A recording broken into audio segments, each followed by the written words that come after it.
Bonjour et bienvenue dans cette nouvelle vidéo de la série sur JavaScript.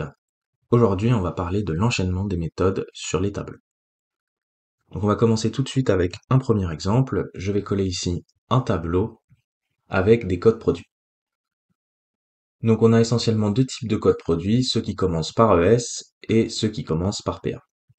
Et donc nous ici, on va vouloir récupérer seulement les codes produits qui commencent par PA et on va vouloir seulement récupérer les identifiants numériques, donc les 4 derniers chiffres. Alors pour ça, on va créer un nouveau tableau et on va filtrer le tableau de départ, donc qui contient les codes produits. Et au niveau du filtre, eh bien on va récupérer simplement les codes qui commencent par PA. On va déjà loguer ce premier résultat dans la console. On lance le script et on obtient bien donc un tableau avec les codes produits qui commencent par PA. Et donc ensuite, sur ce tableau, eh bien, on va enchaîner une deuxième méthode, donc la méthode map. Et donc cette fois-ci, on va récupérer les codes et on va les découper. Donc pour ça, on utilise la méthode slice. Et donc, on va commencer au niveau de l'index -4 et on va terminer au dernier index.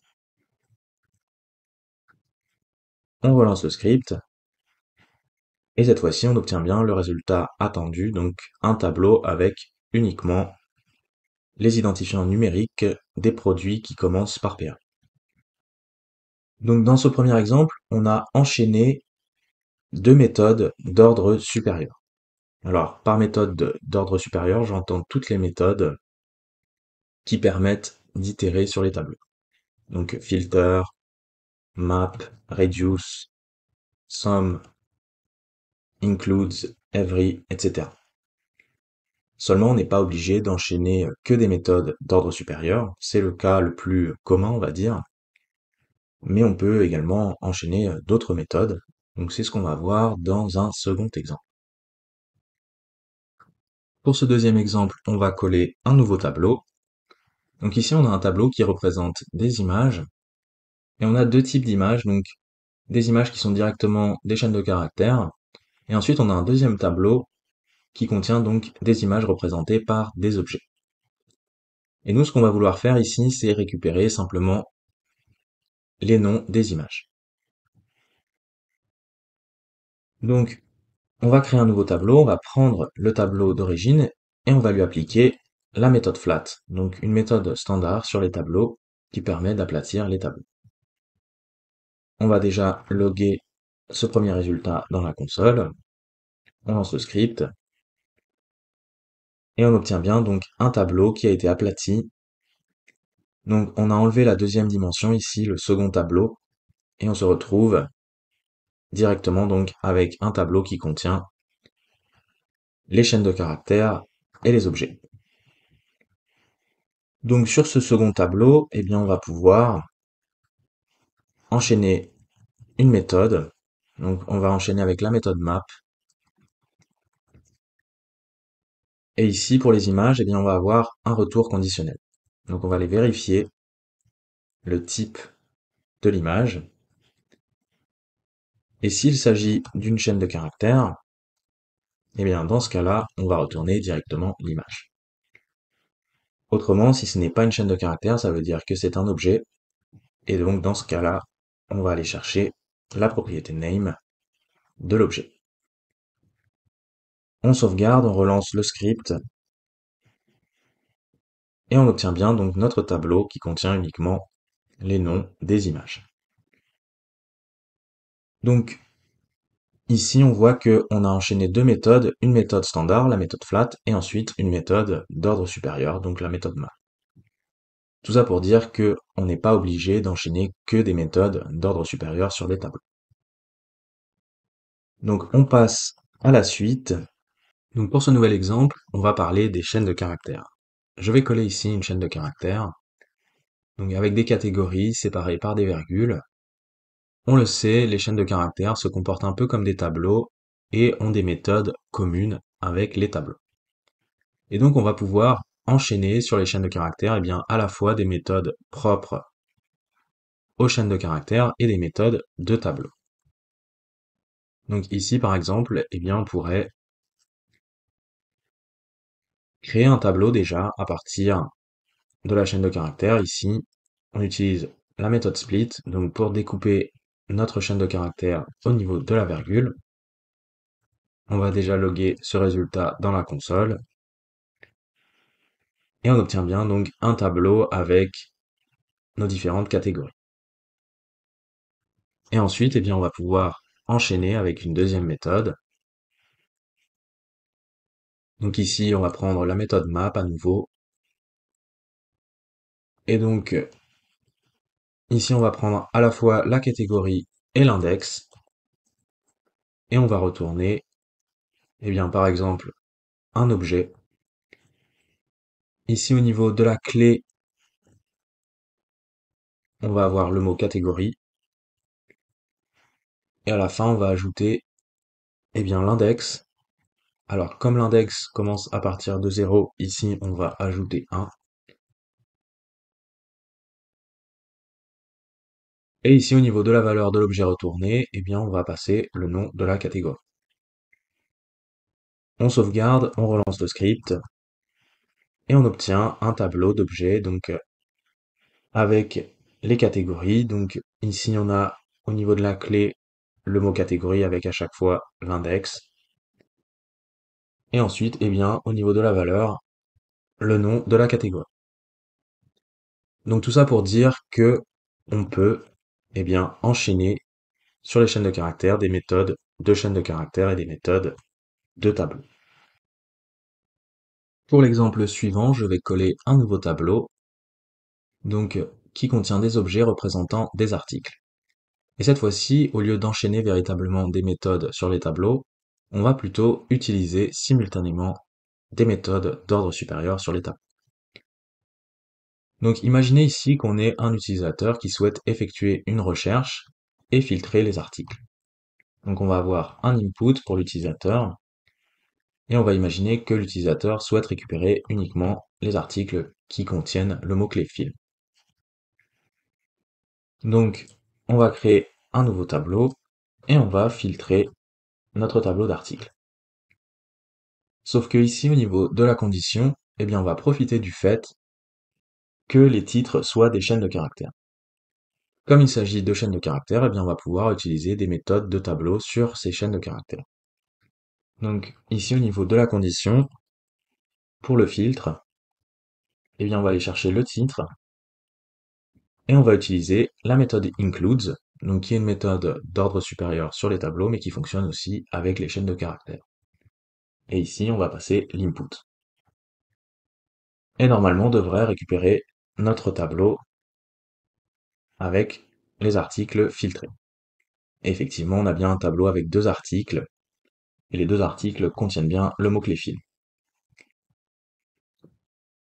Alors là où ça va véritablement devenir intéressant, c'est lorsque l'on va utiliser le même genre de technique, donc une utilisation simultanée de méthodes d'ordre supérieur sur les tableaux, mais avec deux tableaux différents.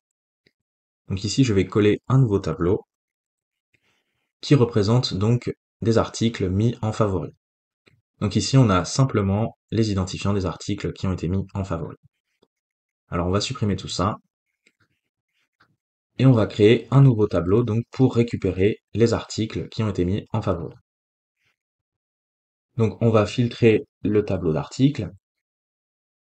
Et ici, au niveau de la condition, on va utiliser le deuxième tableau, donc le tableau de favoris, et on va utiliser la méthode indexOf. Donc cette méthode indexOf accepte n'importe quelle valeur, et si la valeur est présente dans le tableau, elle va retourner la valeur de l'index. Par contre, si la valeur n'est pas présente dans le tableau, elle va retourner -1. Donc ici, au niveau de la valeur qu'on va passer, on va passer l'identifiant de l'article sur lequel on est en train d'itérer. Et donc on va s'assurer que cet identifiant est bien présent dans le tableau de favoris. Et donc pour ça, on va s'assurer que notre méthode indexOf retourne bien un nombre qui est différent de -1. Donc si c'est le cas, ça veut dire que l'identifiant est bien présent dans le tableau de favoris. Et donc c'est ce qu'on va utiliser ici au niveau de la condition pour le filtre du tableau d'articles.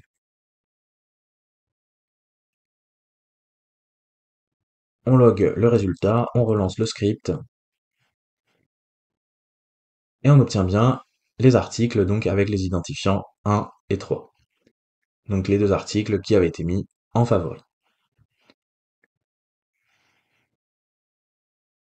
Enfin, dernière chose dont je voulais parler dans cette vidéo, eh bien, c'est le fait qu'on peut enchaîner plus de 2 méthodes sur les tables.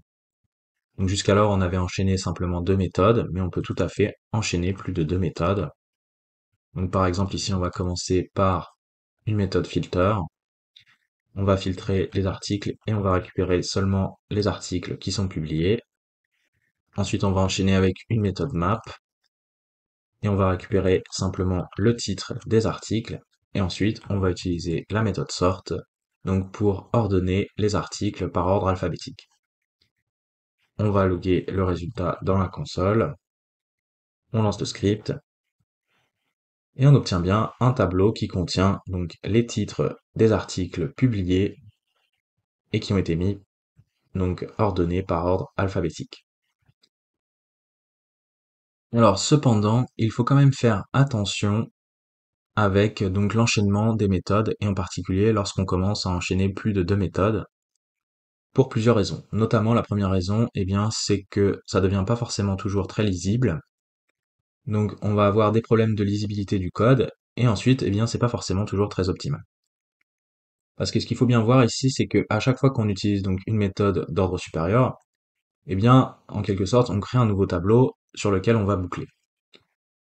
Donc ici, on va boucler sur 3 tableaux différents. Alors dans ce cas-là, ça fonctionne bien, mais par exemple, imaginez que ici on ait une boucle for each et qu'on souhaite donc ici on récupère simplement les titres et on va juste loguer les titres dans la console. Bon ben dans ce cas-là, c'est pas forcément très utile de boucler 3 fois, donc d'abord filtrer, ensuite mapper, et ensuite utiliser la boucle for each pour loguer les titres dans la console.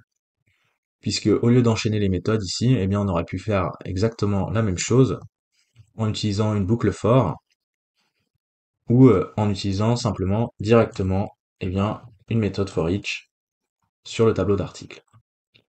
Donc ici, on va récupérer par exemple les articles et on va créer une condition ici. Donc on va aller regarder si l'article est publié et si c'est le cas, eh bien on va simplement loguer le titre dans la console. Donc ici, si on relance le script, on obtient donc exactement le même résultat, sauf que ici on a utilisé 3 méthodes différentes. Donc on a bouclé sur 3 tableaux différents, ce qui n'est pas forcément très optimal en termes de ressources, alors que ici on a pu faire exactement la même chose en utilisant simplement une seule boucle sur le tableau d'articles directement, donc une boucle for each, et qui donne exactement le même résultat. Donc quand on va commencer à enchaîner plus de 2 ou 3 méthodes, il va vraiment falloir se poser la question de se dire est-ce que on peut finalement faire la même chose en utilisant une boucle standard, une boucle for ou une méthode for each comme ici, pour donc avoir quelque chose qui va être plus lisible et aussi plus optimal. Donc voilà, c'est à peu près tout ce que je voulais vous dire sur l'enchaînement des méthodes sur les tableaux. J'espère que vous aurez apprécié cette vidéo. Si c'est le cas, n'hésitez pas à mettre un message dans les commentaires et on se retrouve très vite pour la suite de la série sur JavaScript.